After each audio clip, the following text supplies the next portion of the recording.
16 माह, हम टाइम नहीं फटाफट निकले, ये 23 है, 16 माह चलता है। पूछेगा क्वेश्चन अंगुत्तर निकाय, कौन सा साहित्य है? बहुत सारे। और दूसरा है भगवती सूत्र, एक साथ रहेगा ये, है ना, ये जैन साहित्य मिलता है। पहला क्वेश्चन तो यही आएगा कि 16 महाजनपद की चर्चा किस पुस्तक मिलती है? चलो, ये 16 का मैंने लिस्ट दिया है, थोड़ा सा कुछ कुछ का राजधानी भी कभी कभी पूछता है, लेकिन जो इंपॉर्टेंट है 5-6 को तो आपको याद रखना पड़ेगा। जैसे मगध की राजधानी कहाँ थी? राजगृह, उसका पुराना नाम गिरिब्रज।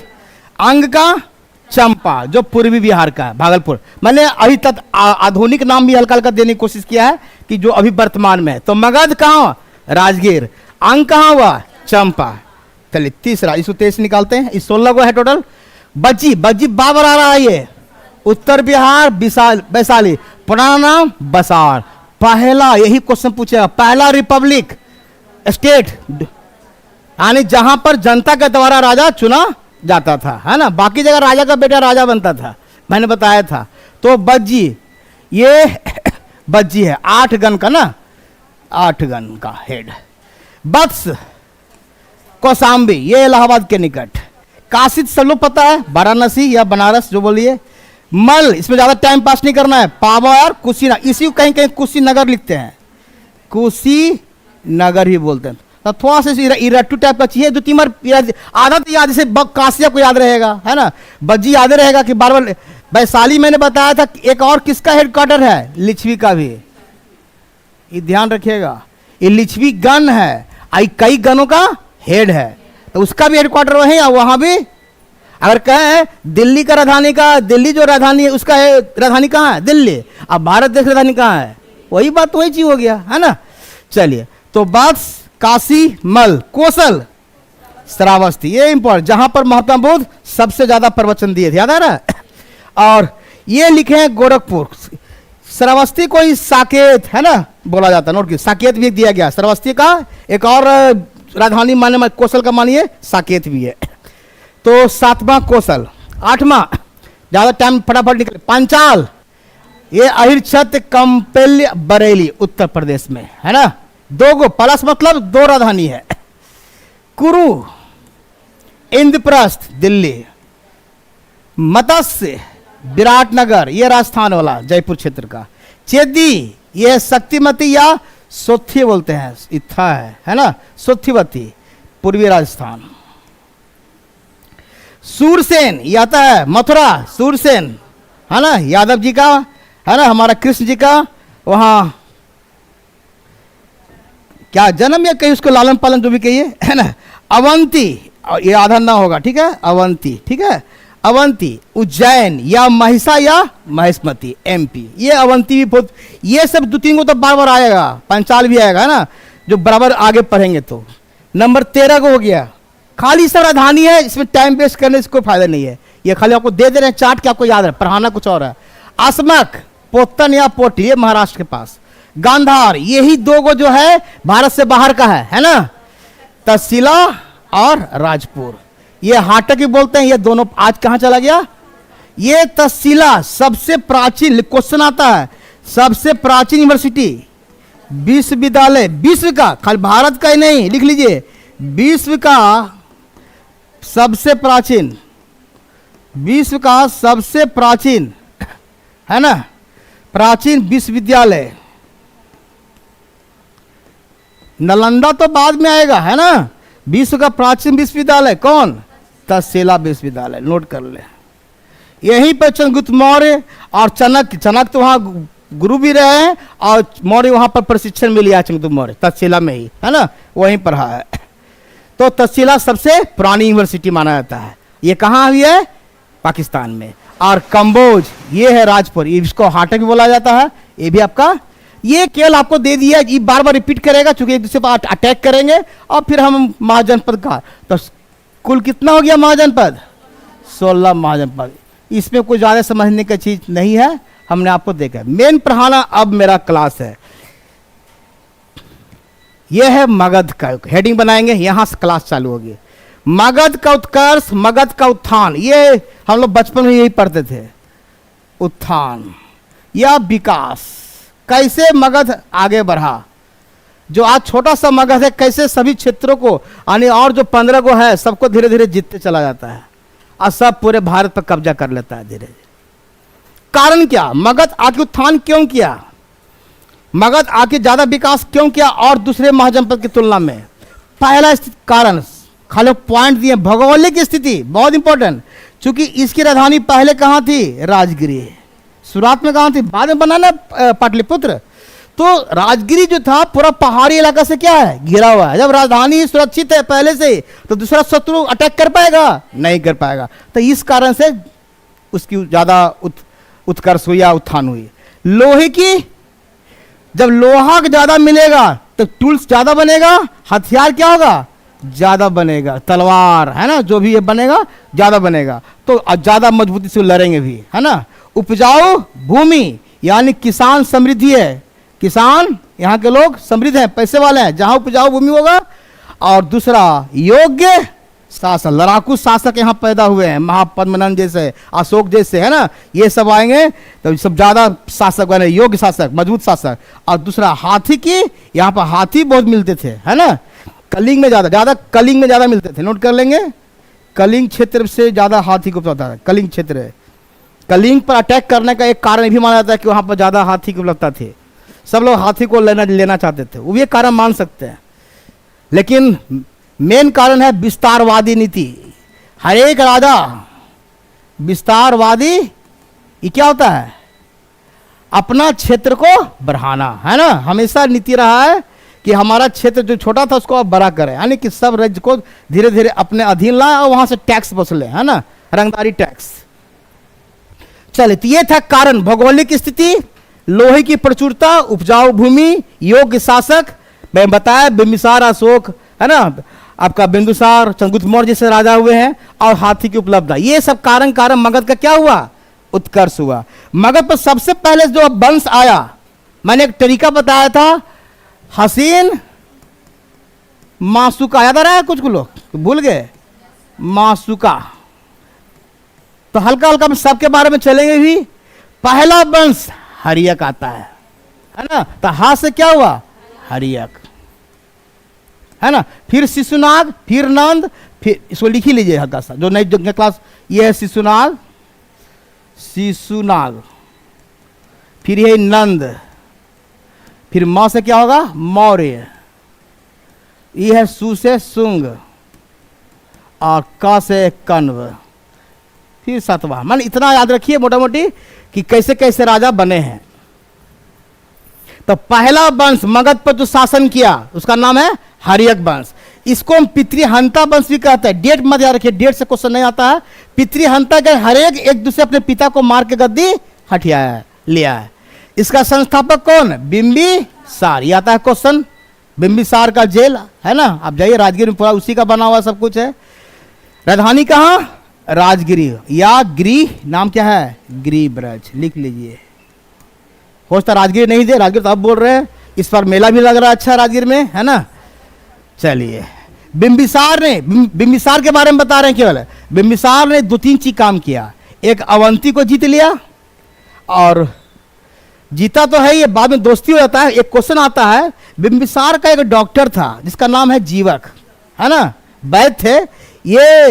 ये जीवक जो थे बाद में बुध का भी इलाज करते, याद कर लीजिए क्वेश्चन। बुध का डॉक्टर भी कौन बनेंगे? जीवक ही बनेंगे, है ना। बिंबिसार ही बाद में दान भी कर देता है। और ये शुरुआत में किनका रहता है? डॉक्टर, माने वैद्य मत सुने, वैद्य मतलब नहीं तो फिर नदिया का पार पिक्चर देख लीजिए, याद आएगा अगर वैद्य साहब की पुत्री से विवाह, है ना। तो वैद्य सब बड़ी पिक्चर देखते थे लगता है कहा।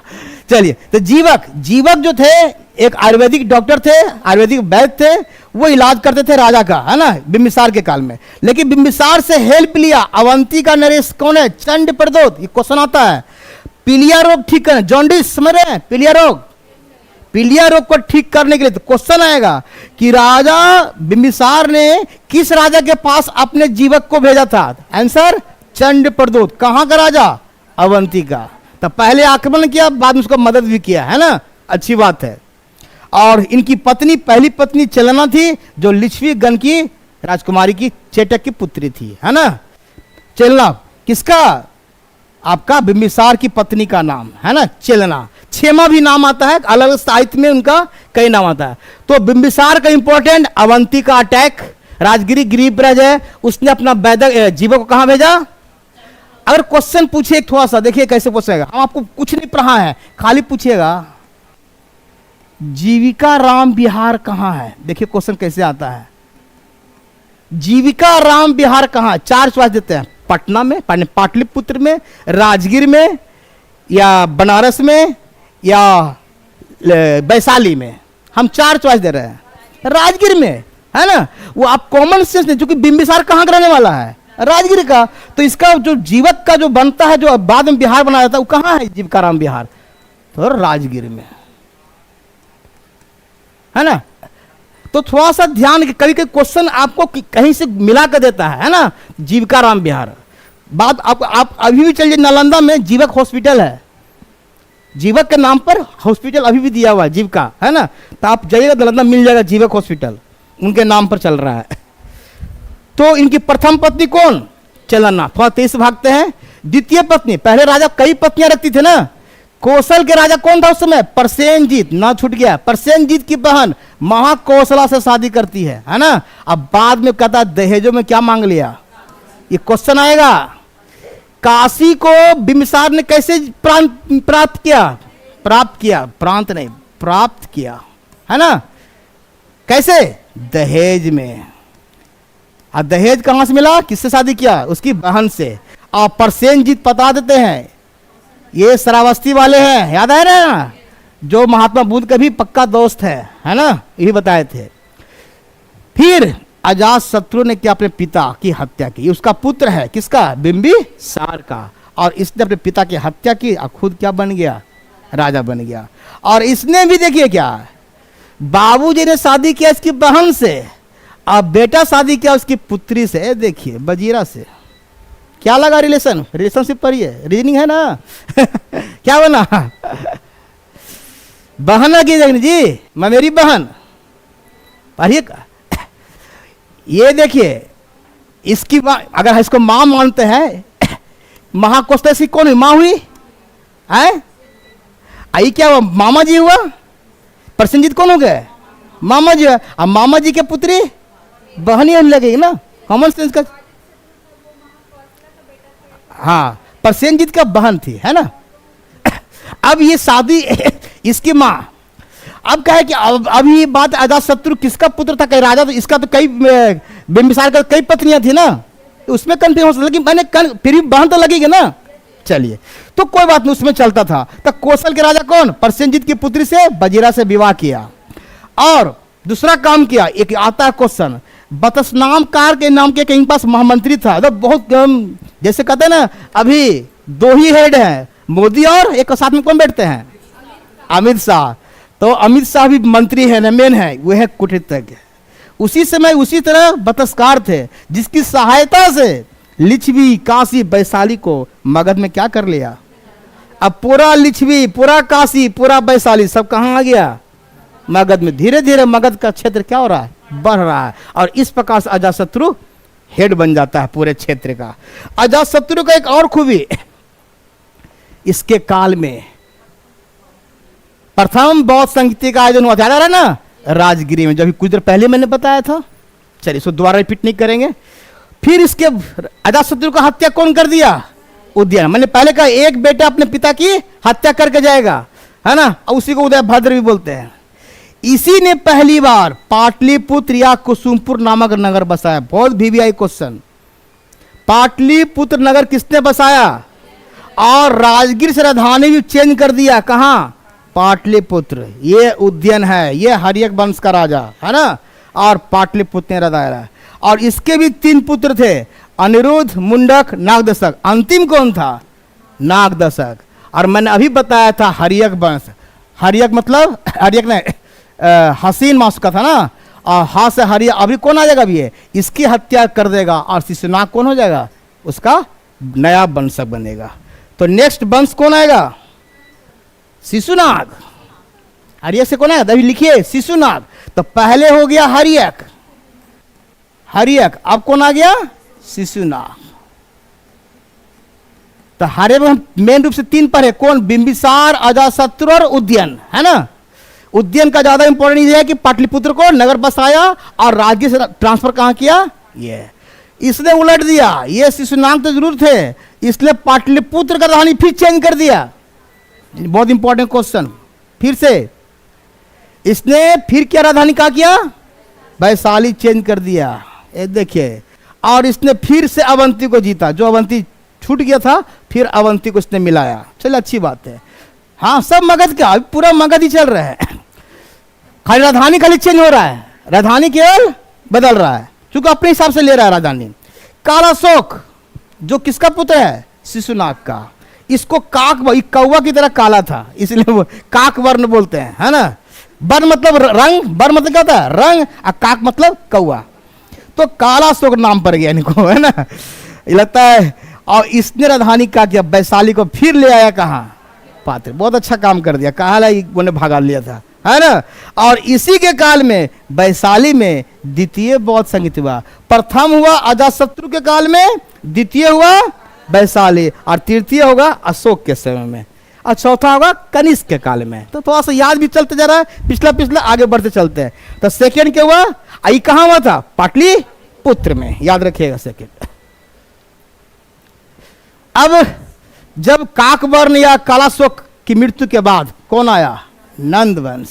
और उसका संस्थापक कौन? ये सबसे महान, अभी तक जो हर्यक वंश में पढ़ रहे थे शिशुनाग में, उन दोनों से ज्यादा ताकतवर कौन? महापद्मनंद। इसने पहली बार क्वेश्चन पूछेगा, पहली बार कलिंग पर विजय किसने प्राप्त किया? हम लोग आंसर मार देते हैं अशोक। जब चॉइस आएगा ना कि कलिंग पर लिखेगा क्वेश्चन, कलिंग पर पहली बार विजय प्राप्त की या जीता, और चॉइस दे दे उसमें महापद्मनंद भी रहे, क्वेश्चन ऐसी फंसता नहीं है, ऐसी फंसा, और दूसरा अशोक भी दे दे। अब बाकी और नाम देता है। आंसर मेरा पहला, वहां पर पहली बार कलिंग को जीता किसने? महापद्म। अशोक से पहले, बाद में फिर कलिंग स्वतंत्र हो गया होगा, ये अलग बात है, लेकिन पहली बार जीता कौन? महापद्म। और जीता ही नहीं, वहां एक मूर्ति था, देखो लिखाएंगे अभी। कलिंग, कलिंग से एक जीन से मतलब जैन, है ना, जैन का ही मूर्ति है। उस मूर्ति को लाया और राजगीर में कहा क्या? स्थापित किया। बहुत अच्छा क्वेश्चन है ये, है ना। अब फिर ये मूर्ति बाद में जाएगा वहां आपका, क्या कहते हैं, फिर जाएगा आपका कलिंग, लेकिन बाद में, अभी नहीं। अभी कह रहे हैं कलिंग, कालिंग हो गया। तो कलिंग पर विजय प्राप्त किया और कलिंग से एक क्या चलाया? तो क्वेश्चन पूछेगा, वह कौन सा राजा था जिसने कलिंग से एक जैन प्रतिमा लाकर राजगीर में स्थापित करवाया? दैट क्वेश्चन महापद्मनंद का आंसर आएगा। और उनके लिए उपाधि दिया गया है, एक छत्र या एक राट। मैंने आपको बताया था ऐसे करके, याद आ रहा है? जब पढ़ा रहे थे उसमें मैंने 4 को प्रशासक बताया था, इधर है तो बीच में बताया सम्राट, बताया था ना, इधर राजा, याद रहा है? ये जो हम बताए थे, अब क्या जो चारों को जीते उसे क्या कहते हैं? एक राट। याद आ रहा है ना? तो सभी क्षेत्र पर राजा करने वाला क्या बोलते हैं? एक छत्र या एक राट। तो पूछेगा एक राट किसके लिए उपाधि मिलती है? महापद्मनंद के लिए। और महापद्मनंद के 8 पुत्र थे, जिसमें अंतिम पुत्र था कौन? घनानंद। हम सभी का नाम नहीं लेते हैं, जो काम लायक उसको है। इसके 8 पुत्र थे, उसमें अंतिम है घनानंद। और घनानंद यह नंद वंश का अंतिम सम्राट। और इसी काल में सिकंदर ने क्या किया? अटैक। पूछता है, सिकंदर जब भारत आक्रमण किया उसमें मगध का शासक कौन था? घना। एक क्वेश्चन ऑफ बीपीएससी में कितने बार आ चुका है, ठीक है, हम जानबूझ के दिए हैं। घनानंद एक अत्याचारी और भोग विलासी शासक था। इस कारण से जनता उससे क्या थी? असुनी थी। और इसी का फायदा उठाकर चाणक्य की मदद से चंद्रगुप्त मौर्य ने क्या किया? घनानंद को हराकर मौर्य वंश की, हम मौर्य तक आ गए। अब यानी अभी तक हमने क्या क्या पढ़ा? फिर से हर्यक, शिशुनाग, नंदवंश, अब सीधे मौर्य। मौर्य ही मेन लंबा टॉपिक है ना। यहां तक तो हल्का हल्का था, जो फिर भी मैंने जो आपके परीक्षा में आ सकते हैं वो मैंने दे दिया, ठीक है। चलिए, तो यहां तक हमें कोई दिक्कत? यहां पर एक क्वेश्चन लिखिए, फिर भी इतना पढ़ाने के बाद एक क्वेश्चन लिखिए। वह कौन सा राजा था जिसने वह कौन सा, अभी तो सब पढ़ाए ताजा यादें रहता है ना, वह कौन सा राजा था जिसने जिसने जैन धर्म का समर्थन किया, जिसने जैन धर्म का समर्थन किया? Choice, choice, Bimbisara, Ajatashatru,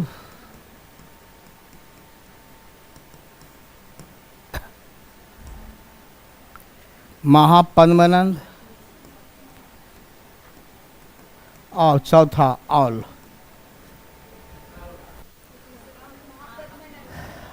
all. मैंने कहा जैन धर्म का समर्थन किया, अपनाया नहीं। समर्थन समझते हैं, उसको परिचय दिया, आइए मेरे यहां पूजा पाठ कीजिए, जो भी कीजिए। बिंबिसार तो बुद्ध को भी बैठाए और महावीर को भी अपने शरण दिए, है ना। अजातशत्रु पक्का जैनी थे, महाप्रभु आपको दिखाई दिए कि जैन का प्रतिमा लाया, तो ये ऑल आंसर होगा इसके हिसाब से, चॉइस के हिसाब से, है ना। तो कभी चॉइस के हिसाब से भी आंसर करना पड़ता है।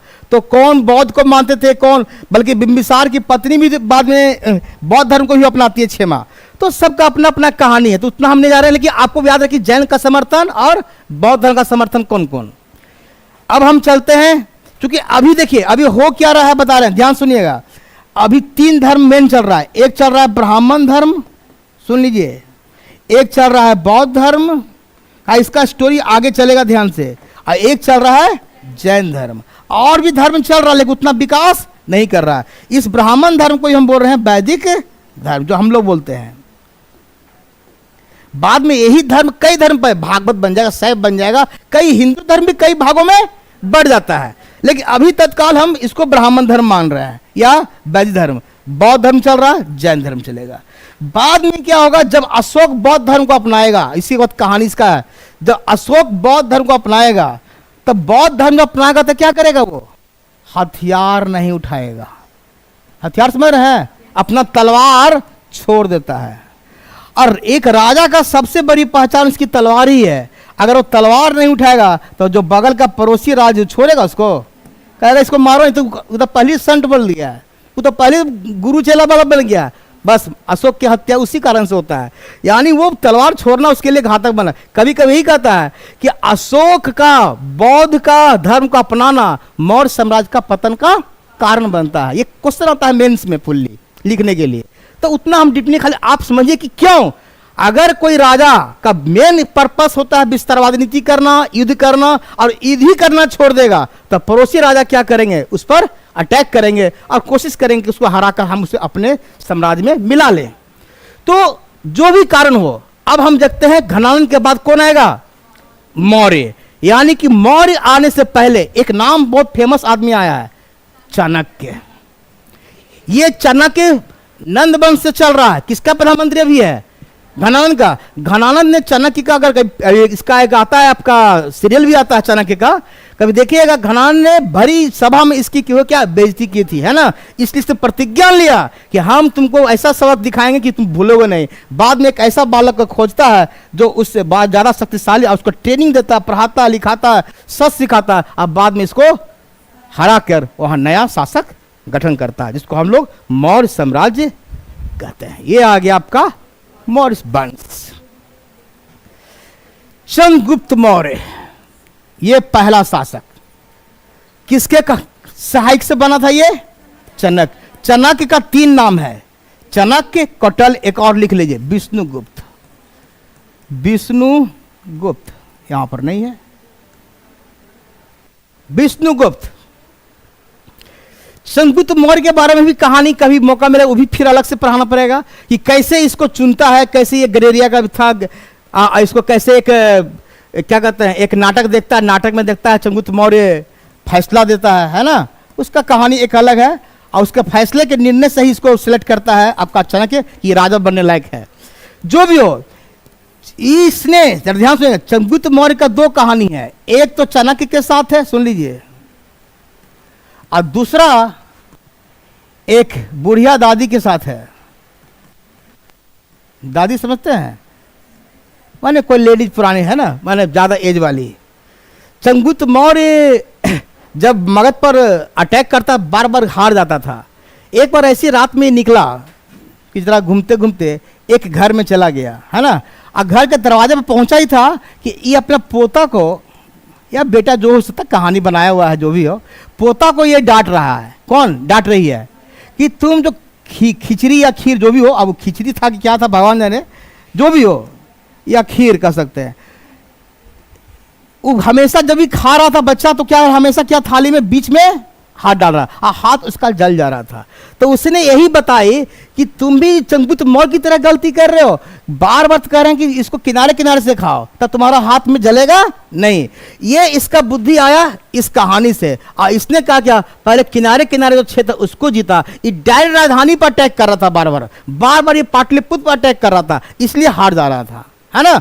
इस कहानी से इसने सबक लिया, अब बाद में धीरे धीरे अलग अलग क्षेत्र को जीता, और तब फिर लास्ट में गणनान को हराकर एक नया वंश की स्थापना कर दी, जिसमें सहायता किसने किया?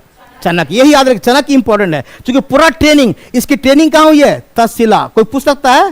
तक्ष एक ही कोई यूनिवर्सिटी थी उसमें ना, तक्षशिला। तो चंगुत पढ़ा कहाँ?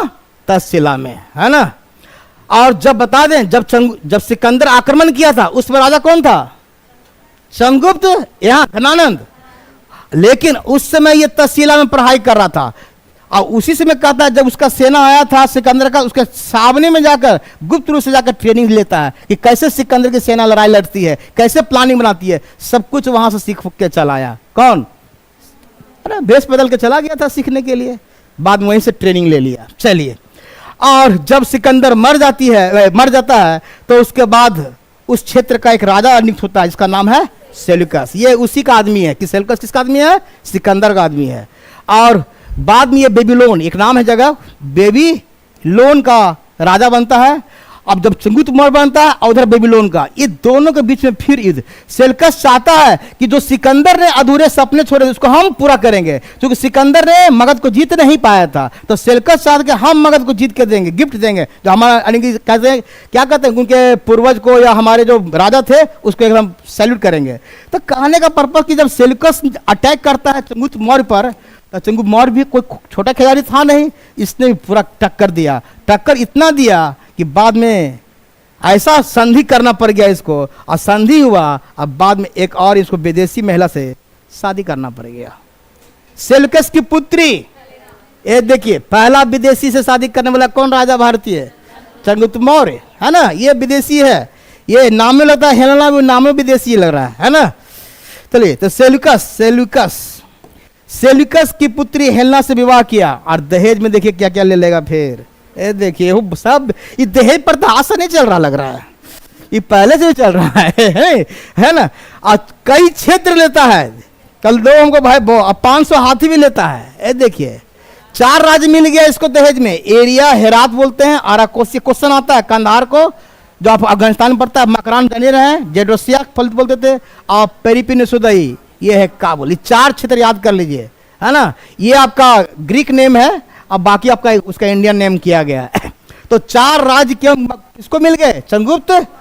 दहेज किसके थ्रू? सेल्यूकस के, और उसकी पुत्री से शादी हेलेना से करने के बाद में सेल्यूकस एक अपना दूत भी भेजता जिसका नाम है मेगास्थनीज। क्या नाम है? मेगास्थनीज, जिसने एक पुस्तक लिखा था भारत पर, इंडिका। क्वेश्चन आता है तो पूछेगा मेगास्थनीज किसके दरबार में आया था? चंद्रगुप्त मौर्य के दरबार में आया था। किसने भेजा था? सेल्यूकस ने। तो सेल्यूकस बार आएगा, शादी भी इसी से, दहेज भी इसी से, और इसी का दूध को भी अपनाया था, तो सेल्यूकस भूलिएगा नहीं। और एक राइटर हैं प्लूटार्क, लेखक हैं, जो लिखते हैं कि चंद्रगुप्त मौर्य ने 6 लाख सेना लेकर पूरे भारत को रोकने, बाद में कहा कि पूरे भारत को पर कब्जा कर लिया। किसने? चंद्रगुप्त मौर्य ने। और अंतिम शास्त्र हम बताएंगे कि भद्रबाहु कहाँ ले जाएगा इसको। अभी जस्ट पढ़ाए 5 मिनट पहले कि तुम अंतिम समय में भद्रबाहु कहाँ चले गए? जैन आचार्य जो भद्रबाहु था उसके साथ कर्नाटक चले गए, और वहीं श्रवण बेलगोला के चंद्रगिरी पर्वत पर सलेखन पीढ़ी के मतलब खाना पीना त्याग करके अपना शरीर का त्याग किया। और इस प्रकार से कोई इसको शस्त्र नहीं, कोई इसको मारा नहीं, बल्कि खुद अपने स्वयं मरे। ये अपना त्याग खुद किए। यानी कि चंद्रगुप्त मौर्य भी किसको अपनाया गया? लगभग जैन को अपनाया होगा, है ना। भले शुरू में कुछ हो, लेकिन बाद में जैन को ही अपनाए, क्योंकि उसी विधि से मरते हैं, इसलिए जैन ही माना ही आया, इनको ही माना जाएगा। और चंद्रगुप्त मौर्य का पुत्र कौन बना? ये कंफ्यूजन था इंटरव्यू में, बार बार आता है। मैं बार बार कहता बिंबिसार, एक क्वेश्चन आया बिंबिसार और बिंदुसार, पूछा दोनों एक ही एक अलग है जी। अब देखिए हाल है, ये हर्यक वंश का राजा है और ये मौर्य वंश का राजा है। ये चंद्रगुप्त मौर्य का पुत्र है, अशोक का बाबूजी है ना, अशोक इसी का पुत्र बनता है बाद में। तो बिंदुसार 298 से लेकर, डेट नहीं पूछता, डेट बहुत कम पूछता है, डेट जहां पूछेगा हम हाईलाइट करेंगे। इसके काल में एक और काम हुआ, तक्षशिला में विद्रोह हो गया। तक्षशिला को कौन जीता था?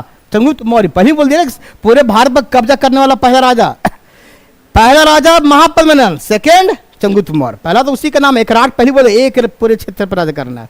तक्षशिला में विद्रोह हुआ और उस समय उसका पुत्र जो था मालवा का, मलवा नहीं मालवा है ना, मालवा या उज्जैन, उज्जैन का जो राजा गवर्नर था अशोक को भेजा। तो पूछेगा अशोक राजा बनने से पहले कहां का गवर्नर रह चुका है? उज्जैन का चाहे मालवा, जैसा चॉइस उसके हिसाब से आंसर होगा।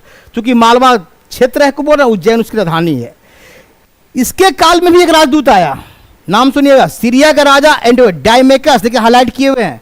डायमेकस ने को भेजा और उससे बोला कि कुछ 3 चीज मांगता है ना, क्या क्या मांगता है वो भी देखते हैं, क्या चीज नहीं मिला उसको।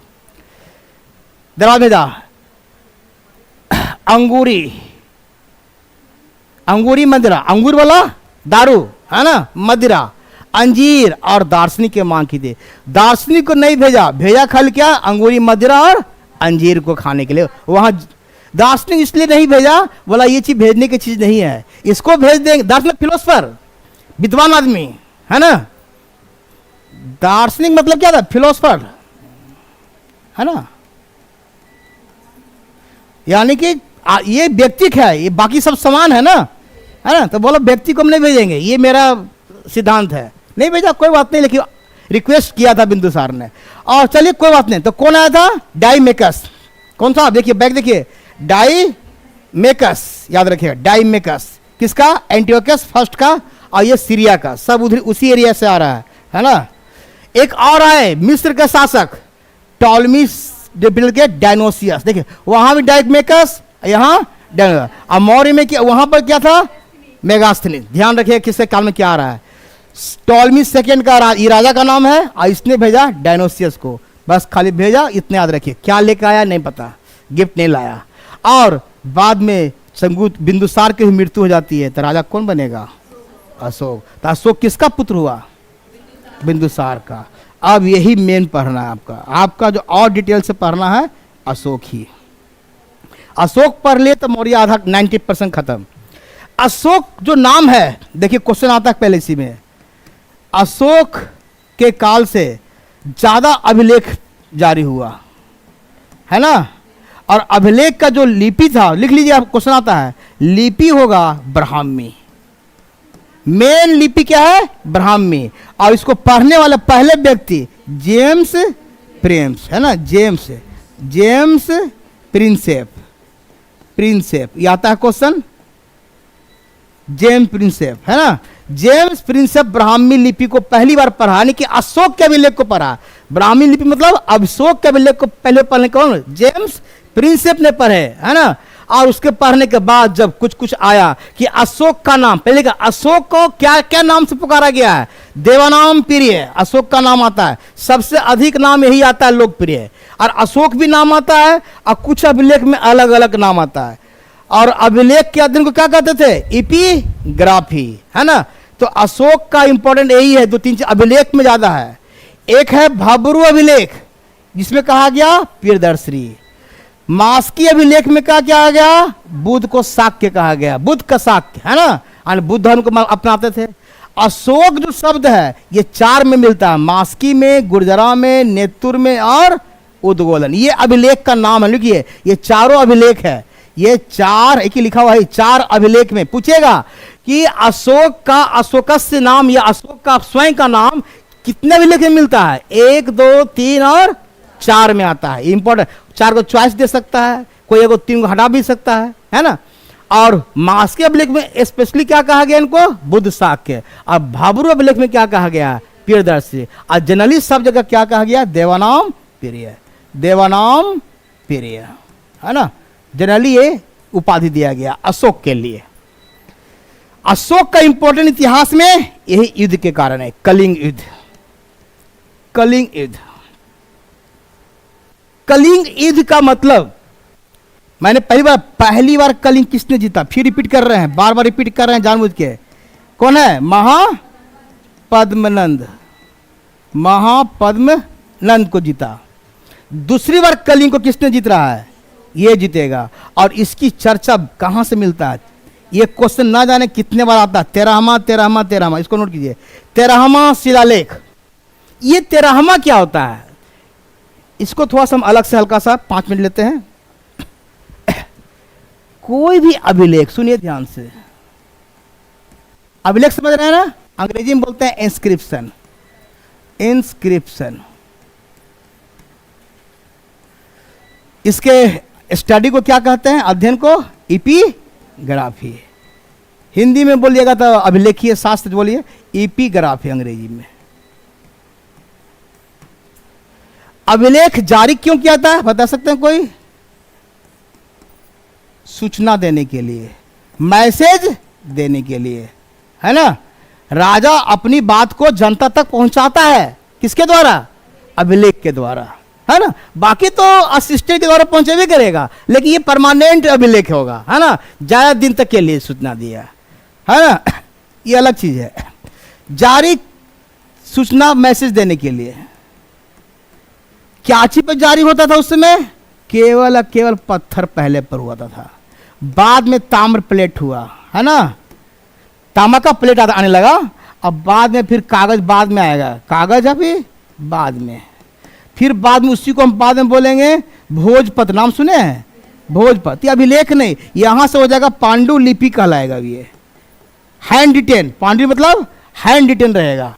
यहां पर अभी क्या करेगा? पत्थर में कैसे हाथ से लिखाएगा, क्या करेगा? छेनी से खुद के लिखेगा कोई चीज, है ना, पत्थर में। तो कहने का मेरा पर्पस ये है कि अभिलेख जो जारी होता है मेनली पत्थर ताम्र ही उस समय था, और सूचना पहुंचाने के लिए किया जाता था। अब एक का बात, नामकरण कैसे करेंगे, यही इंपॉर्टेंट है। नामकरण, कोई अभिलेख का नामकरण है, जैसे अभी बोले मस्की अभिलेख, नाम सुने अभी ना, यानी मस्की एक जगह का नाम है ना, यानी कहने मतलब एक जगह का नाम है जहां से अभिलेख की प्राप्ति हुई है। क्लियर हुआ? लेकिन ये अकेला होगा, जब भी जगह का नाम से होगा तो क्या होगा? अकेला होगा। जैसे कोई चीज मैंने प्लेट ऐसा पत्थर का बना हुआ है, उस पर कुछ कुछ लिखा हुआ है, जो लिखा हुआ चीज केवल यहीं से मिला और कहीं से, लेकिन यही चीज कई जगह से मिल जाए, जरा ध्यान सुनिएगा, यहां पर भी यही चीज मिल रहा है, ए जगह से, एक बी जगह है, यहां से भी एक सी जगह है, एक डी, हम डी अभी लेते हैं, और यहां भी ऐसे लिखा हुआ ए बी सी, 4 जगह है, और चारों जगह से सेम चीज मिल रहा है लिखा हुआ। पास में आ रहा है मेरा? तो बोले ऐसा भी हो सकता है क्या? क्यों नहीं हो सकता है?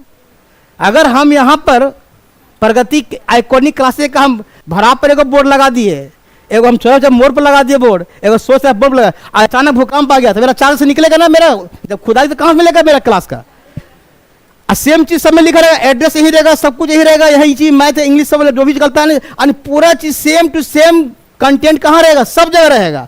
तो वही चीज अशोक ने किया, जो कंटेंट कई जगह लगाना था, एक ही कंटेंट लिखाकर, एक ही विषय लिखाकर वो कई जगह लगवा दिया। तो उसका जब खुदाई से मिल रहा अभिलेख, तो उसको हम कैसे कर दें कि जगह के नाम पर नामकरण कर दें? फंस जाएगा ना, फिर तो पता कि नहीं। हाँ, जो अकेला मिल रहा है, जो और कहीं से नहीं मिल रहा है, तब हम जगह का नाम करेंगे। तब क्या किया? उसका नियम निकाला गया, बोला नहीं अब इसको एक काम करते हैं, जो इसमें लिखा हुआ उसके हिसाब से नामकरण करेंगे। निमखा मतलब जैसे कोई प्लेट है, जैसे हम बताते हैं प्लेट लेते हैं लंबा सा, जो आपको 13वां का नाम आया ना, उसमें 1 लाइन 2 लाइन 3 लाइन 4 लाइन ऐसे कर करके उसमें टोटल 14 प्लेट लाइन है। 13वां लाइन पर लिखा हुआ है कलिंग युद्ध की। बात समझे आप? क्लियर? यानी कि ये जो अभिलेख है कई जगहों से मिला होगा, है ना, ये जो है अभिलेख कई जगहों से मिला हुआ, तो इसका नामकरण करने के क्या कर दिया? लाइन पर कर दिया गया। तो यही ये पहला लेख हो गया, दूसरा हो गया, तीसरा हो गया। तो पहला शिलालेख, दूसरा शिलालेख, तीसरा शिलालेख मतलब क्या हुआ? पत्थर पर। तो चौथा हो गया, पांचवा और छठा। उसी तरह 13वां आएगा तो क्या होगा? और टोटल 14 है। 15वां तो अभी आया ही नहीं, 15 तो है ही नहीं है। तो 13वां वाला में क्या लिखा हुआ है? कलिंग। तो इसीलिए करे कलिंग की चर्चा किस अभिलेख मिलता है? कई जगह मिला है, कई जगह उसको छोड़ दीजिए, लेकिन मिला है 13वां नंबर पर ही है। तो नामकरण समझ में आया ऐसा कैसे हुआ? यानी इस अभिलेख का नामकरण इसलिए ऐसा किया गया कि अनेक जगह से प्राप्त हुआ है, अनेक जगह से प्राप्त हुआ है। तो ये हुआ नामकरण कैसे हम किसी अभिलेख का करते हैं। क्लियर है? चलिए, तो अशोक चल रहे थे ना। हाँ, अशोक। तो कलिंग की चर्चा कहां मिला? 261 बीसी में, 13 में। हम इस पर थे ना। 13वें शिलालेख का नामकरण क्यों किया गया? वो 13वां लाइन है ना, मिला है कई जगह से, इसलिए 13वां शिलालेख की बात करते हैं हम लोग। चलिए नेक्स्ट, अशोक का एक और इंपॉर्टेंस, कश्मीर वाला तो है ही है, एक कश्मीर में एक नगर बसाया गया है इसी के द्वारा। देखिए ये नगर जो आज हम लोग कहते हैं स्वर्ग की धरती है ना, भारत की स्वर्ग, ये है कश्मीर में किसने बसाया था? अशोक ने। और नेपाल, उससे नेपाल भी हमारा ही क्षेत्र था, है ना, देवपतनम। ये इंपॉर्टेंट क्वेश्चन है। अशोक किसके कहने पर बौद्ध धर्म में आया? ये इंपॉर्टेंट क्वेश्चन। उपगुप्त, एक और है निग्रोध। निग्रोध एक अलग व्यक्ति है, ये सुनिए, इसने दीक्षित किया, दीक्षित नॉट शिक्षित, दीक्षित। यानी कि निग्रोध के प्रवचन सुन के प्रभावित, लिखिए प्रवचन सुनकर प्रभावित हुए थे, पहले सुनकर प्रभावित हुए थे। क्वेश्चन आ सकता है किसके प्रभाव से वो बौद्ध धर्म में आए? निग्रोध। लेकिन कौन उसको ट्रेनिंग, माने कौन को लाया डिटेल्स, यानी कि कौन उसको अपना बौद्ध धर्म में गुरु बन के आए? वो है उपगुप्त, है ना। ये कहीं प्रवचन दे रहे होंगे, उनको उसकी आवाज सुना, उनका हृदय बदल गया, है ना। इसलिए कभी कभी प्रवचन में सुनना चाहिए, आप लोग का हृदय बदलना चाहिए, है ना। तो निग्रोध। तो बौद्ध धर्म में अशोक का इंपॉर्टेंट मेनली कलिंग के लिए फेमस है, दूसरा बौद्ध धर्म के कारण। अशोक ने एक, बौद्ध धर्म तो है ही है, उसने एक नया नाम दिया, धम्म चलाया अपना। वो कई धर्म का लेकर सार है। बौद्ध धर्म का जो धम्म है, आपके पुस्तक में भी दिया है, कई धर्म का क्या है? सार है। कई धर्मों का मिला हुआ चीज इसमें है। और उसने अपने दूसरे और सातवें, मिला, ये देखिए दूसरे और सातवें लेख में चर्चा करता है धम्म की बात। तो पूछ सकता है कि धम्म की परिभाषा किस अभिलेख में है? डायरेक्ट क्वेश्चन, दूसरे और सातवें अभिलेख में। और धम्म का अर्थ क्या है? साधुता, कल्याणकारी कार्य करना, दूसरे के प्रति व्यवहार करना, ये सब टाइम पास है खाली। दाय और दया, दाय नहीं, दया और दान, तो ये सब तो आजकल धर्म में होना चाहिए। तभी तो आप अच्छा नागरिक, कल्याणकारी कार्य नहीं कीजिएगा, दूसरे का खाली बुराई कीजिएगा तो दिक्कत है ना। इसलिए सभी को लेकर चलिए, और अशोक के धर्म का पालन हम लोग को आज भी करना चाहिए, है ना। और धर्म का प्रचार के लिए अपना ही पुत्र है, उसका पुत्री। बहुत क्वेश्चन पूछता है कि अपने पुत्र पुत्री को, महेंद्र और संमित्रा को कहां भेजा था? श्रीलंका। डायरेक्ट क्वेश्चन आता है। सोना एवं उत्तरा इसकी पुत्री स्वर्ण भूमि। और महाधर्म रक्षित को कहां भेजा था? महाराष्ट्र, है ना। ये जो और भी है, कई जगह प्रचार हुआ है ना अशोक के धर्म का, लेकिन मुख्य रूप से ये 3-4 नाम परीक्षा में आता है। तो ज्यादा नाम आता है ये वाला, महेंद्र और संमित्रा। ये लिख लिए अशोक के पुत्र है, अपुत्री है। ये पुत्र है, महेंद्र पुत्र, और ये पुत्री, है ना। तो थोड़ा सा इसको भी ध्यान देखा जाएगा। अर्थशास्त्र किसकी लिखी हुई पुस्तक है? छोटी चले, कौटिल्य, तेजी से, कौटिल्य। अर्थशास्त्र क्या चीज पर पुस्तक है? इकोनॉमिक्स पे नहीं, राजनीति पे आता है क्वेश्चन, राजनीति पर लिख लीजिए क्वेश्चन। अर्थशास्त्र जो है, अर्थशास्त्र की बात नहीं करता है, इकोनॉमिक्स की बात नहीं करता है, वो राजनीति पे बात करता है, प्रशासनिक चीज पे बात करता है। एक राजा का क्या कर्तव्य है, राजा के बारे में बताता है ये, है ना। राजा का कितना, दरबार में कितने लोग रहते थे। ये देखिए यहां भी 18 तीर्थ, ये देखिए जैन धर्म का तीर्थ नहीं है यहां पर है, हम वहां तीर्थंकर बोल रहे थे, यहां तीर्थ है वर्ड है। ये 18 तीर्थ, यानी प्रधान, हर एक विभाग का प्रधान होता था। 8 में 18 तीर्थ की चर्चा की गई है। तो क्वेश्चन पूछेगा कुल कितना तीर्थ होते थे? 18। उसमें पहला नाम जो 5-6 को आता है क्वेश्चन, समाहर्ता, ये आज का डीएम है। डीएम डिस्ट्रिक्ट मजिस्ट्रेट, राजस्व विभाग का हेड कौन होता था? समाहर्ता। अभी भी बोलते हैं, देखिएगा आपका डीएम का गाड़ी में लिखा रहेगा समाहर्ता, रहता है ना, हिंदी में लिखाएगा समाहर्ता। टैक्स कलेक्टर क्या बोलते हैं? टैक्स कलेक्टर पहला। प्रदेष्टा जो इंपॉर्टेंट है, प्रदेष्टा ये है फौजदारी न्यायालय, क्रिमिनल कोर्ट, जिसको बोलते हैं कंटक शोधन, कष्ट, याद रखिएगा, क से क्रिमिनल और क से कैसे भी कष्ट वाला चीज जहां मारपीट होगा उसका न्यायाधीश है ये। तो प्रदेष्टा कौन है? ये है किस हेड का है? फौजदारी न्यायालय का हेड है, यानी कि जज कर सकते हैं। एक होता है व्यवहारिक, ये है दीवानी का यानी कि सिविल कोर्ट का न्यायाधीश, जिसको धर्मस्थीय बोलते हैं। तो धर्म से मतलब सिंपल चीज हो गया, धर्म का पालन करेगा, और क से होगा कष्ट का पालन। तक याद करने में आसान रहेगा ट्रिक से कि क्रिमिनल कोर्ट का बात कर रहा है। ये 3 इंपॉर्टेंट, आपको 18 में हम 3 ही खाली लिखवाए, बाकी की जरूरत नहीं है। आज में 26 अध्यक्ष की चर्चा की गई है, इसमें भी 3-4 बात करना है। 26 अध्यक्ष का, जिसमें पहला अध्यक्ष ज्यादा फेमस है, सीता अध्यक्ष आता है क्वेश्चन, है ना। राजकीय कृषि विभाग का प्रधान, ये बहुत इंपॉर्टेंट क्वेश्चन है, कृषि संबंधित। तो कई पूछेगा सीता का मतलब, खाली सीता पूछ देगा तो राम की पत्नी वाला कहानी नहीं, सीता मतलब राजकीय भूमि, लिख लीजिए। सीता खाली पूछ दे तो राजकीय भूमि, और उसका हेड हो जाएगा तो क्या हो जाएगा? सीता अध्यक्ष हो जाएगा। मुद्रा अध्यक्ष, ये देखिए उसमें पासपोर्ट विभाग भी था, विदेश से आते थे लोग, है ना, पासपोर्ट विभाग। और लक्षणाध्यक्ष टकसाल का प्रधान, जहां पर छपता है सिक्का बनता है ना, सिक्का भी पढ़ाएंगे पन के बारे में। टकसाल, लक्षणाध्यक्ष, लक्षणा, है ना, लक्षणाध्यक्ष। तो सीता अध्यक्ष किस लिए फेमस हुई? राजकीय भूमि के कारण। मुद्राध्यक्ष, मुद्रा मतलब रखिएगा पासपोर्ट, है ना, कंफ्यूज कहेगा मुद्रा में कहीं पैसा नहीं समझ लें, है ना। लक्षणा मतलब यहां पैसा आ रहा है, टकसाल में पैसा छपता है। हाँ होता था, विदेश जाते थे, क्योंकि विदेश से आदमी नहीं आ रहा, देख रहे हैं ना कितना राजदूत, दोनों तो आ गया, ब्याह शादी विदेशी लड़की से कर लिया। तब चौथा विविताध्यक्ष, चारागाहों का अध्यक्ष, जहां जहां चारागाह होता है, बड़ा बड़ा फील्ड, जहां पर कुछ अधिकारी का नाम से क्वेश्चन आता है। रूपदर्शक, डायरेक्ट क्वेश्चन आता है, कहेगा कि मौर्य काल में रूपदर्शक का क्या कार्य था? सिक्के की जांच करना। बहुत अच्छा क्वेश्चन पूछा, उस समय नकली है कि असली, उसका जांच करना अधिकारी होता था, कम बड़ी बात नहीं है, सिक्के की जांच। रज्जुक, ये राजस्व अधिकारी था, छोटा अधिकारी था, अब बाद में न्यायिक अधिकारी यानी जुडिशियल भी करता था काम। रज्जुक ये फेमस है। और धम्म महामात्र, ये तो बौद्ध धर्म का प्रचारक, बौद्ध धर्म का प्रचार के लिए ही धम्म महामात्र। युक्त क्या था? ये भी एक अधिकारी है, लेकिन रज्जुक से छोटा, रज्जुक के नीचे एक असिस्टेंट रहता था, उसको हम बोलते थे युक्त। तो रूपदर्शक सिक्के की जांच, रज्जुक रस राजस्व, अब बाद में न्यायिक अधिकारी। धम्म महामात्र बौद्ध धर्म प्रचारक। युक्त भी क्या है? एक राजस्व अधिकारी है। इसमें न्याय नहीं लगाइएगा, है ना, इसमें न्याय वाला काम नहीं, खाली क्या लगाना है? राजस्व। लेकिन रज्जुक में दोनों काम है, राजस्व भी और न्यायिक, दोनों कार्य देख रहा है। तो थोड़ा सा कुछ कुछ वर्ड है उसको ध्यान रखिएगा। संचरा क्या था? संचरा एक ऐसी संस्था थी, ये भ्रमणशील गुप्तचर था, घूम घूम कर आपका सीबीआई जांच करता था, है ना। और एक है संस्था जो बस एक जगह रहकर काम करता था, ऑफिस में बैठकर वहीं से सीसीटीवी कैमरा से देख रहा है ना।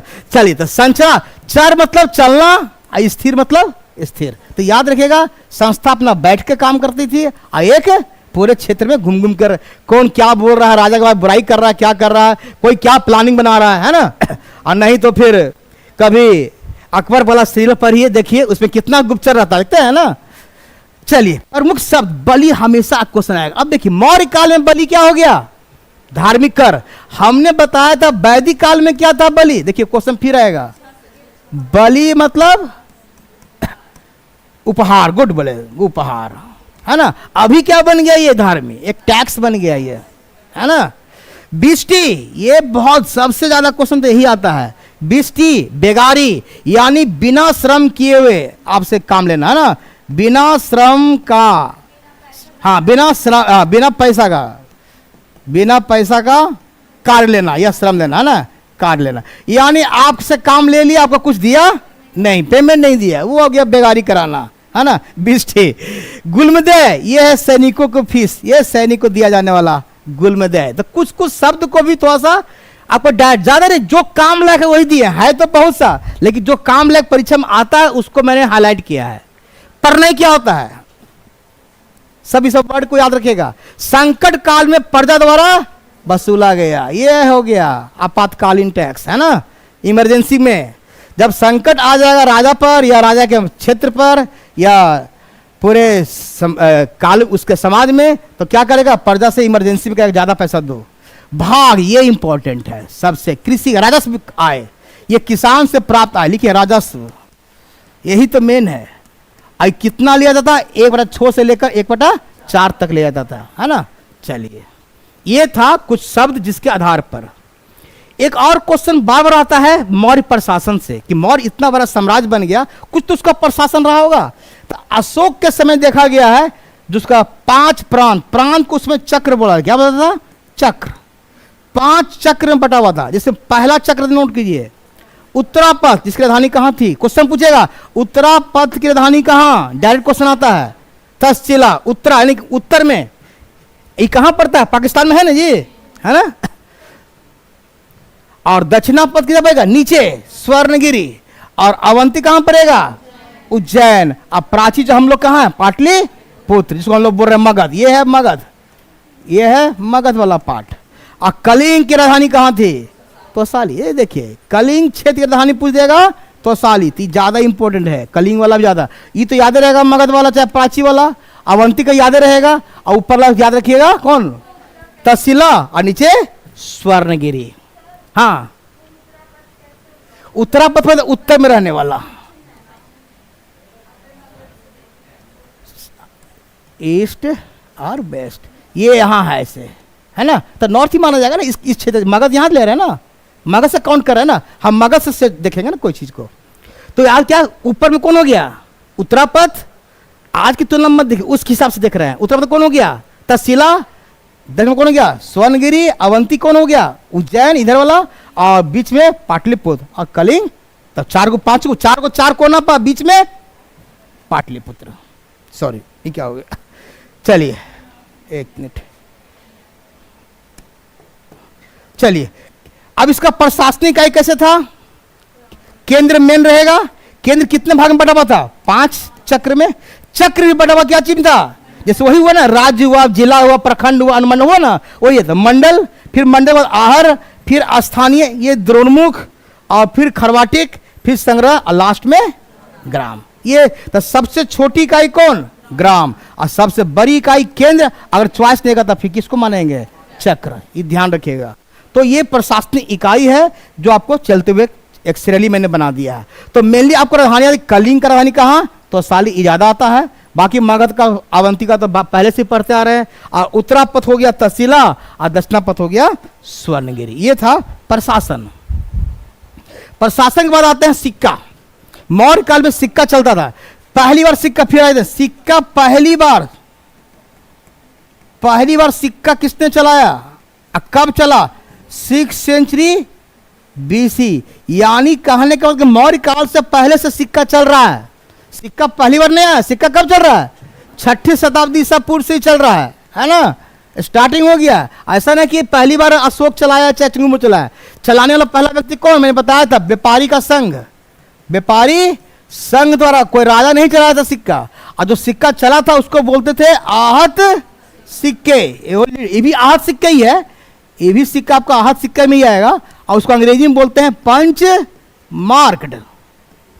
पंच मार्क्ड यानी पंच किया हुआ, है ना, ठप्पा, अपनी पहचान दे दिया।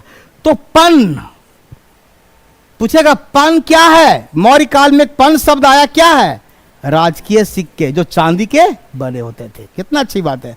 कासारपन, पन लग गया तो ये भी चांदी का ही होगा, कासारपन। मासक और काकनी, ये भी सिक्का का नाम है लेकिन तांबा का बना हुआ है। और निष्क तो पहले चला रहा है।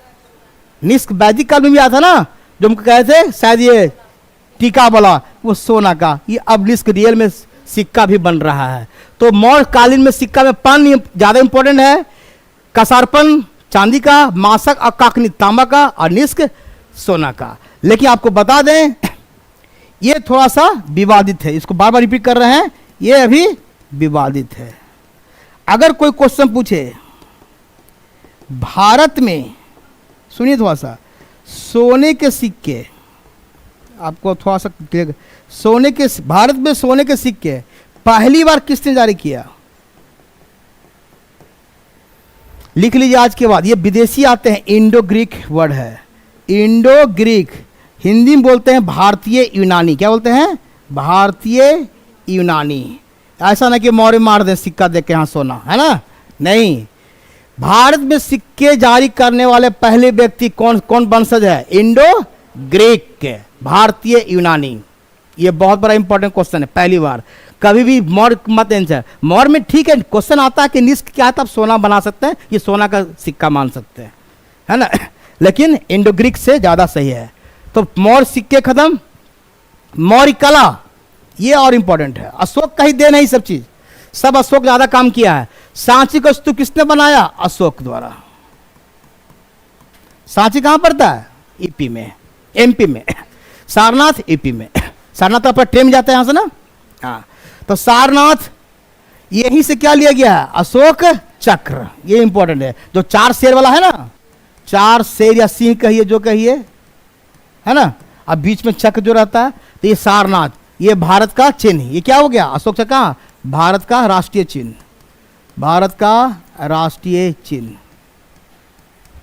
सारनाथ से लिया गया। ये स्तंभ पिलर है ना, पिलर पर अपना बनाया हुआ है सारनाथ स्तंभ, नाम है स्तंभ पिलर, है ना, सारनाथ से मिला, सारनाथ है। और सांची स्तूप कहाँ है?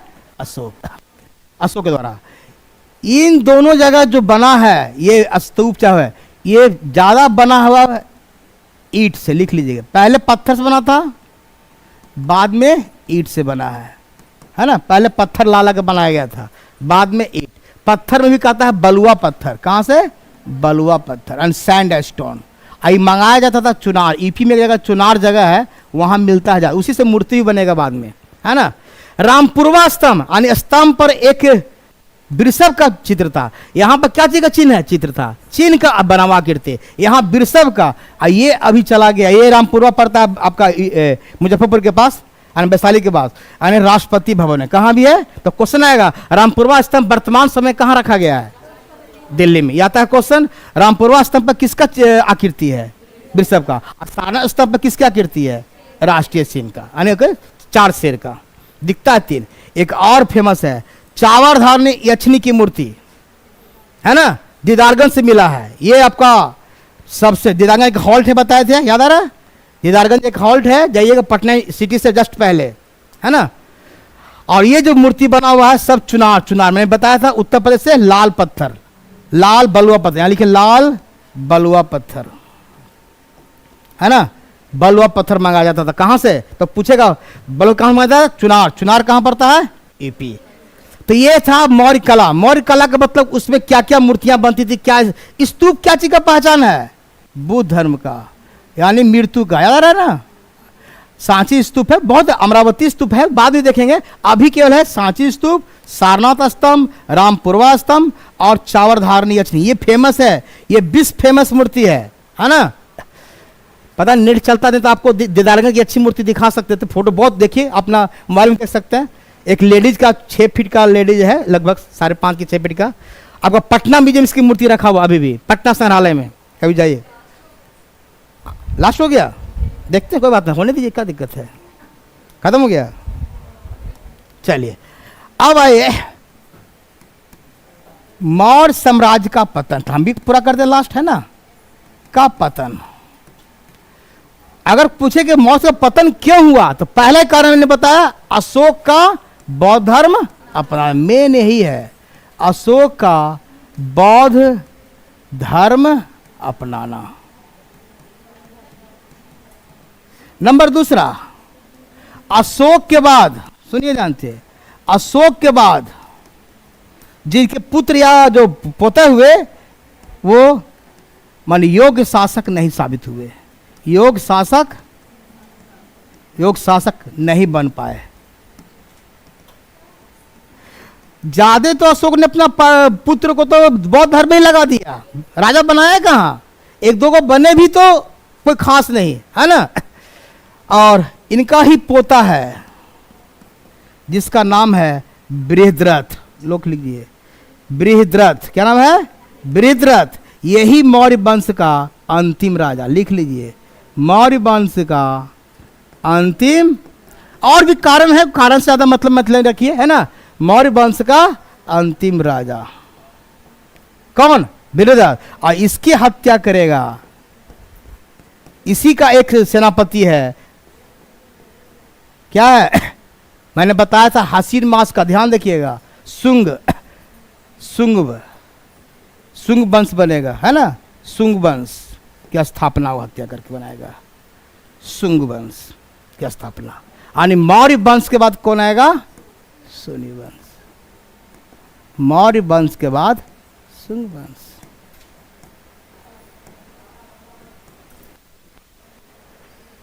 और उसके बाद फिर कण्व। ये सब आपको उतना नहीं पढ़ना है, आपको हम देख के आपके सिलेबस आप चल रहे हैं। फिर एक पास सातवाहन भी है। चलिए, ये था आपका मौर्य। अब एक प्रश्न लिखिए इतना के बाद।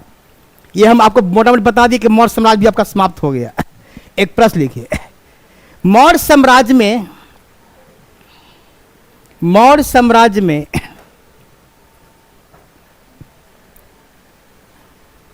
सिक्के किस चीज का निर्माण होता था? हम चॉइस अभी डायरेक्ट अभी तारा पर हैं। सिक्के किस चीज का निर्माण होता था? चॉइस, तांबा, कांसा, लोहा, स्टील। बताइए, तांबा, लोहा, कांसा, स्टील, क्या होगा? बताइए, कोई बताइए, कुछ लोग। अभी तांबा होगा ना, अभी चॉइस अब क्या होगा? तांबा, तांबा। अब आइए, अब क्वेश्चन पूछेगा, मौर्य साम्राज्य में राजकीय सिक्के का क्या नाम था?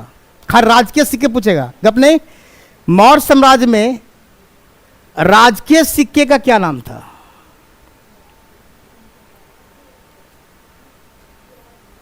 का क्या नाम है? क्या नाम था?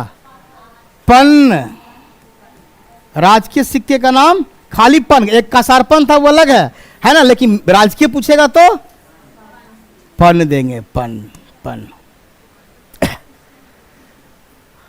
और अब मेरे हिसाब से कि इसमें इतना पढ़ने के बाद एक दो प्रश्न कभी कभी अशोक के अभिलेख आता है। लिखिए, और अशोक के अभिलेख किस लिपि में लिखे गए थे? नेक्स्ट क्वेश्चन अभी लिखिए, चॉइस दिखता है ना। अशोक के अभिलेख किस लिपि में लिखे गए थे? क्वेश्चन देते हैं अलग से। अशोक के अभिलेख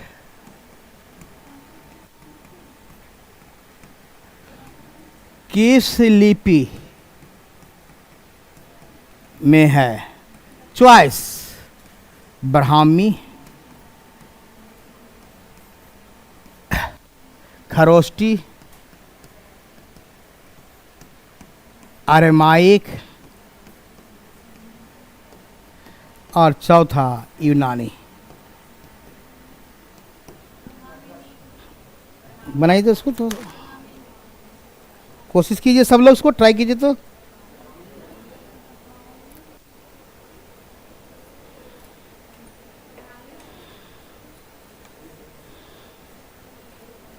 बताइए, बहुत अच्छा क्वेश्चन है। इसमें ऑल है, सभी नोट कर लें, यही तो लिखना जा रहा है। ऑल, सभी में, इसमें ही मिला, इसमें ही मिला, इसमें ही मिला, और इसमें सबसे अधिक किसमें मिला? ये नोट कीजिए। अधिक पूछेगा तब उत्तर ब्राह्मी, लेकिन भाषा पूछेगा तो उत्तर क्या होगा? ये तो था लिपि ना, भाषा लिपि में अंतर है। भाषा पूछेगा तो लिख लीजिए प्राकृत। अशोक के जो लिपि का भाषा क्या है? प्राकृत। पाली मत दीजिएगा, ऐसा नहीं कि बौद्ध धर्म से संबंधित देखिएगा तो पाली मार देते हैं। भाषा प्राकृत, और लिपि आपका ब्राह्मी भी है, खरोष्टी भी है, अरमाइक भी है, और ईरानी। ये दो को लिख लीजिए, ये दोनों विदेशी भाषा, लिख लीजिए विदेशी लिपि है, विदेशी लिपि है, विदेशी लिपि। ये दो को विदेशी लिपि है। इसका हम नोट करवा दे रहे, वही खोज रहे थे। विदेशी लिपि जो है उसमें से कौन कौन मिला, जरा क्वेश्चन आता है कभी कभी, देख लेते हैं कहां पर है।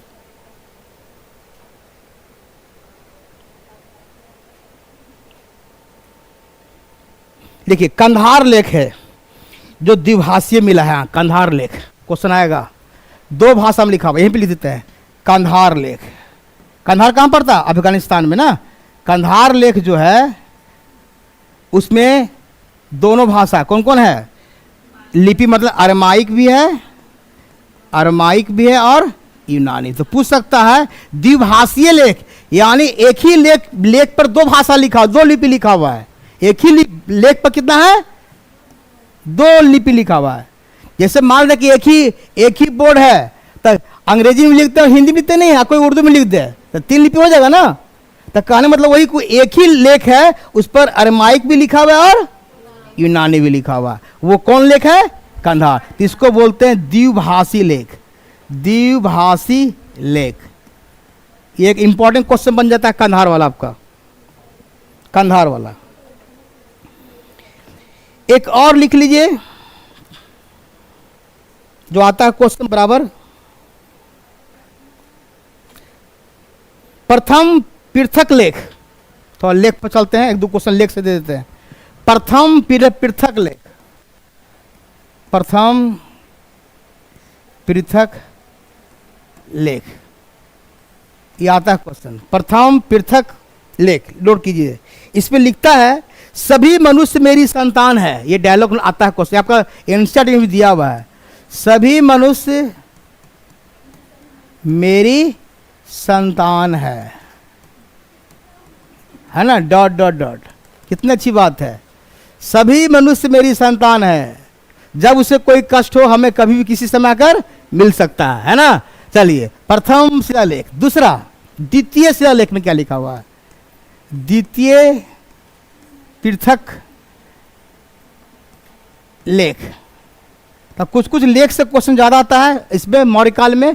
द्वितीय लिखिए, सम्राट की इच्छा है, लिखिए सम्राट की इच्छा है। क्या लिखता है इसमें? सम्राट की इच्छा है, यानी राजा की इच्छा है, सम्राट की इच्छा है कि प्रजा हमसे डरे नहीं। कितना अच्छा बात बोल रहा है, प्रजा हमसे डरे नहीं। बाकी डॉट डॉट डॉट ऐसे करके ही परीक्षा में आएगा, आपको एक स्टेटमेंट दे देगा, कहेगा यह जो वाक्य है किस लेख में चर्चा है, डेट अभिलेख का नाम पूछेगा, जगह नहीं। ये द्वितीय पृथक लेख ये जरूर एक दो जगह अलग से मिला होगा, है ना।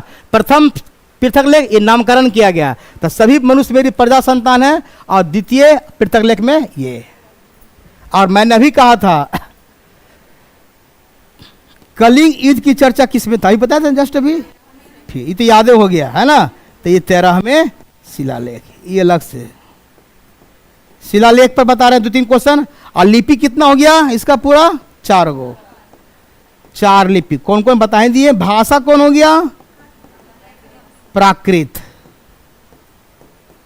पहली बार पढ़ा कौन? James Prinsep. लेकिन जेम्स प्रिंसप साहब जो पढ़े थे, सुन लीजिए मेरी बात को, वो पढ़े थे ब्राह्मी लिपि, लिख लीजिए बगल में, वो ब्राह्मी लिपि वाला को पढ़े थे। बाद में फिर और रिसर्चर पर पढ़ा होगा ब्राह्मी लिपि वाला। और ज्यादा डिटेल जाने की जरूरत नहीं है। एक और आता है रुमनीदेई लेख, बहुत अच्छा क्वेश्चन है। रुमनीदेई लेख ये क्या है? कुछ नाम सुना हुआ लग रहा है ना। रुमनीदेई लेख ये अशोक के द्वारा जारी किया गया है। ये रुमनीदेई लेख ये महात्मा बुद्ध के जन्म से लगे, लुम्नी है ना, उसी से रिलेटेड है ना, लुम्नी पकड़िए। ये है बुद्ध का जन्म का स्थान का प्रमाण करता है, बुद्ध का जन्म स्थान को प्रमाणित करता है। क्वेश्चन पूछ देगा किस अभिलेख से बुद्ध का जन्म पता है कि बुद्ध का जन्म लुम्नी में हुआ था, किस अभिलेख से? यह अशोक का लेख जारी किया गया बाद में, रुमनीदेई लेख। और जारी ही नहीं किया गया बल्कि वहां कहता है कि जाकर कुछ छूट भी दिया, टैक्स, वहां के लोगों को टैक्स में छूट दिया गया था, है ना, कि भाई यहाँ के लोग को चूंकि बौद्ध धर्म को मानते हैं तो हमको जरा टैक्स में कुछ छूट कर देंगे। तो रुमनीदेई लेख इस तरह का लेख, और आपके लायक नहीं, इतना काफी है, इतना पहले पचाइए, है ना।